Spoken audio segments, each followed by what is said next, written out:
Before we dive into this incredible story, make sure you're part of our journey. Hit that subscribe button, turn on notifications, and get ready for a story that will leave you thinking. And if you love inspiring tales, a like goes a long way. We serve people with reservations and proper attire only. The words hung in the air like a slap. James stood frozen at the entrance of Lumiere, the restaurant he'd saved up for months to visit, as wealthy diners glanced up from their tables. The maître d's eyes traveled from James's department store blazer to his scuffed shoes with practiced disdain. A couple at the nearest table whispered behind manicured hands, their laughter soft but unmistakable. James clutched the small box in his pocket, the ring he'd planned to present to his girlfriend when she arrived in 15 minutes. From the corner table, a man in a baseball cap watched the scene unfold, his beard partially hiding his face.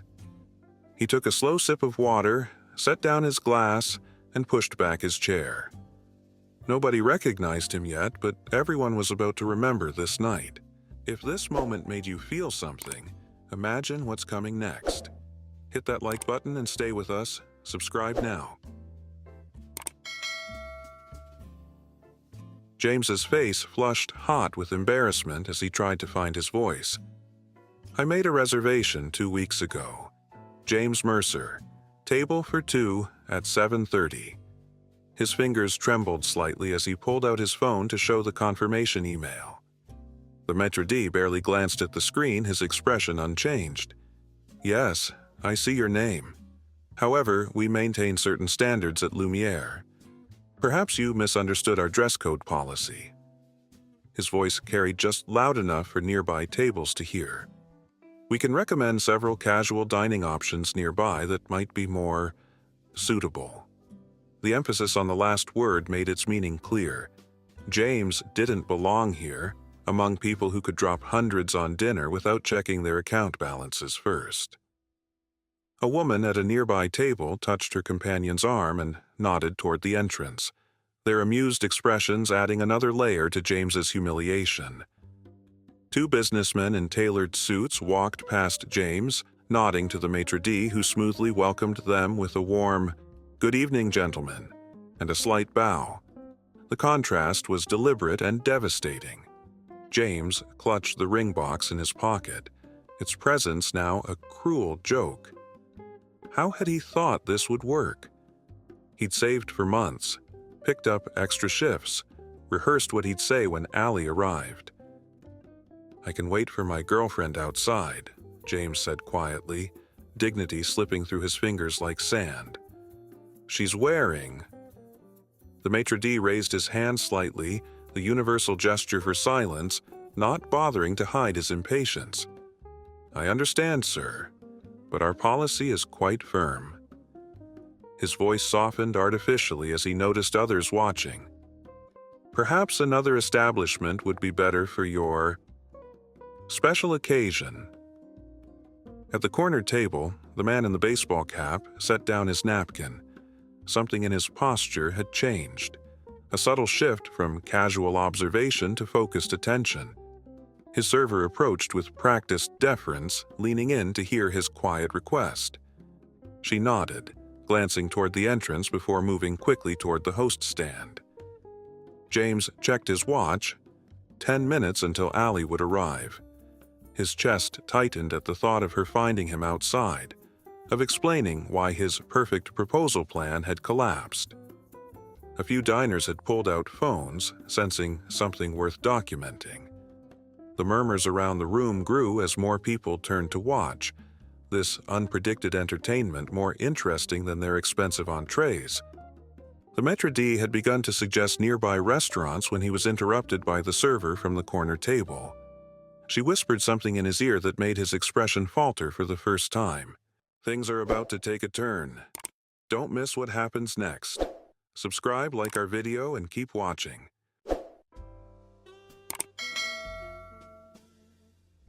The maître d's eyes widened slightly as he looked past the server toward the corner table. Recognition flickered across his face, quickly replaced by professional composure. He straightened his already impeccable posture and nodded. "One moment, please," he said to James, his tone noticeably warmer. The room's attention had shifted now, whispers spreading from table to table. "Is that?" "I think it is." A woman at a nearby table lowered her menu to stare openly at the corner, her cocktail forgotten. The man in the baseball cap stood up, removing his hat as he made his way across the dining room. James, still reeling from the humiliation, considered simply leaving before Allie arrived. He could text her, suggest another place, pretend this never happened. The thought of facing any more of this was unbearable, until he realized that everyone was now looking past him, their expressions changing from amusement to surprise. Even the maitre d' seemed suddenly uncertain, his previous confidence evaporating as the room fell into a strange, anticipatory silence. "Excuse me," said a voice behind James, familiar in a way that didn't immediately register. He turned to find himself face to face with Leonardo DiCaprio, unmistakable despite the casual attempt at anonymity. The actor's expression was friendly, but carried a quiet intensity that commanded attention. Phones appeared in hands throughout the restaurant, but no one dared interrupt what was unfolding. "I believe there's been some misunderstanding about this gentleman's reservation," DiCaprio said, his voice level but carrying an undercurrent of authority that no one in the room could miss. He placed a hand lightly on James's shoulder. "He's actually joining me tonight." The maitre d' blinked rapidly, professional training colliding with celebrity reality. "Mr. DiCaprio, of course, I didn't realize," he began, color rising to his cheeks. "Well, you wouldn't, would you?" DiCaprio replied pleasantly, though the comment landed with precision. Sometimes it's hard to recognize what we're looking at through certain lenses. James stood frozen, caught between humiliation and disbelief. DiCaprio leaned in slightly, speaking just loud enough for James alone. "Play along. I heard what's happening. Got someone special coming, right?" When James nodded mutely, DiCaprio smiled. "Let's make sure it's the night you planned." The restaurant had transformed into a theater, with every diner watching intently. The couple who had laughed earlier looked down at their plates, suddenly fascinated by their food. The businessmen who had been welcomed so warmly shifted uncomfortably in their expensive chairs. "Mr. Mercer has a reservation for a special occasion," DiCaprio continued, addressing the maitre d' but projecting enough for nearby tables to hear. "And I think we'd all agree that making someone feel unwelcome based on appearances doesn't reflect the values of an establishment of this caliber." The statement hung in the air, not aggressive, not angry, but leaving no room for argument. The maitre d' visibly swallowed, his previous confidence shattered by the gentle but firm rebuke from one of Hollywood's most recognizable stars. This story is only getting deeper. What would you do in this situation? Comment below, and let's talk. "Of course, Mr. DiCaprio. A misunderstanding." The maitre d' snapped his fingers at a nearby server. "Please prepare Mr. Mercer's table immediately. Our finest setting." His voice had lost all its previous condescension, replaced with an almost desperate eagerness to correct his mistake. DiCaprio shook his head slightly. "The table I requested earlier would be perfect, the one by the window with the city view." He turned to James with a genuine smile. "Trust me, it's the best spot for what you have planned." The restaurant had gone from hushed whispers to silent attention. Diners who moments ago had participated in James's humiliation now watched with a mixture of awe and discomfort as the power dynamic shifted before their eyes. A server rushed to prepare the window table, the best in the house, pulling out chairs and adjusting place settings with meticulous care. "She'll be here in a few minutes," James managed to say, finding his voice at last. "I don't know how to thank you for this." DiCaprio waved off the thanks with a casual gesture. "I've been where you are.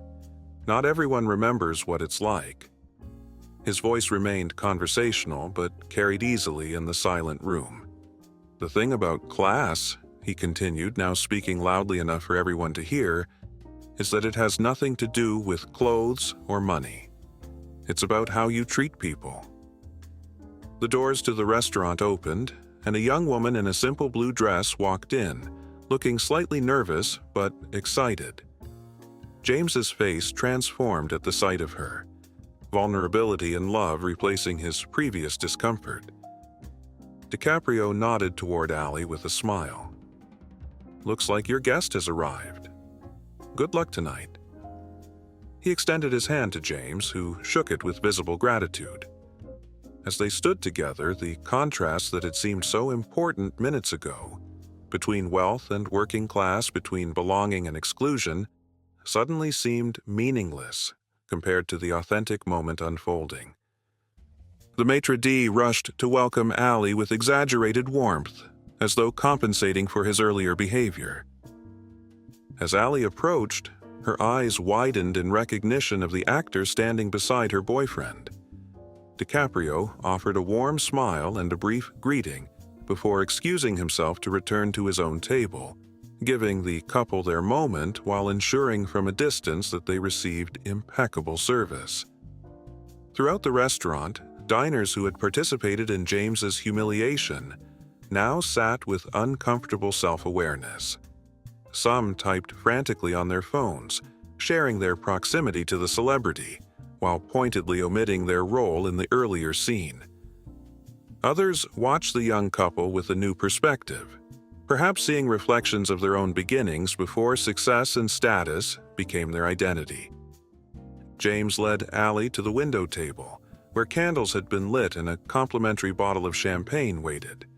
She looked around in amazement, unaware of what had transpired minutes before.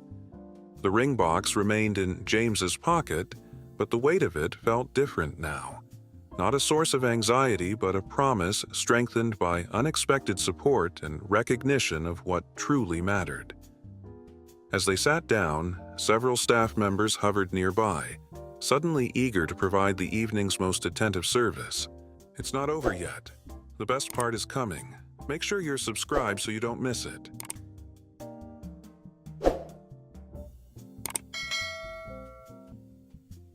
An hour later, as James and Allie celebrated their engagement with tearful joy, DiCaprio quietly paid for their dinner and slipped out a side entrance, declining the staff's effusive thanks with a modest wave. By morning, videos of the incident had spread across social media, capturing the moment when superficial judgment gave way to genuine humanity. The restaurant issued a formal apology, announcing staff training on inclusive customer service and a policy review. The maitre d' wasn't fired, at DiCaprio's specific request, relayed through his representative, but was notably absent from the front of house in subsequent weeks.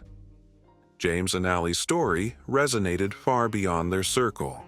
Comments flooded in from people who had experienced similar judgments, who had been made to feel they didn't belong in spaces where wealth signaled worth. Others admitted to their own biases, the quiet assumptions they made about people based on appearance alone. DiCaprio's representatives declined interviews about the incident, but his actions spoke clearly enough. A week later, he posted a single comment on the viral video that had accumulated millions of views. "True class is how we treat each other. Congratulations to James and Allie." The couple received unexpected wedding gifts from strangers touched by their story, along with offers from upscale venues for a reception without prerequisites. They chose instead to celebrate at the community center where they first met as volunteers, though they did accept one gift, a handwritten note and first edition book from DiCaprio with a simple message. Some stories have happy endings even without Hollywood interventions. Yours is just beginning. Restaurant staff revealed that DiCaprio had been a regular, unrecognized patron who often came alone, always tipping generously and treating servers with respect regardless of his careful anonymity. His actions that night weren't a performer's gesture but consistent with a character defined away from cameras. Perhaps the most meaningful aftermath came 6 months later, when James and Allie returned to Lumiere for their anniversary. The staff recognized them immediately, but there was no spectacle this time, just genuine welcome. James wore the same blazer, a deliberate choice and quiet statement.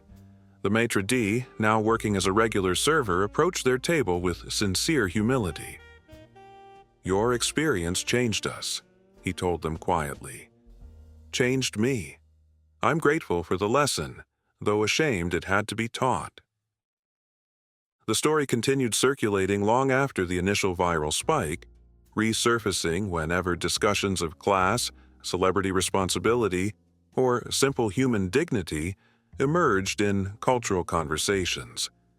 It wasn't about wealth or fame, but about seeing people as they are, worthy of respect regardless of external markers. As for Leonardo DiCaprio, when asked about the incident in an unrelated interview months later, he simply smiled and said, "Some of my best roles never make it to screen." Wow, what a story! If this moved you, imagine what else we have for you. Hit that like button, drop a comment, and let us know what you think.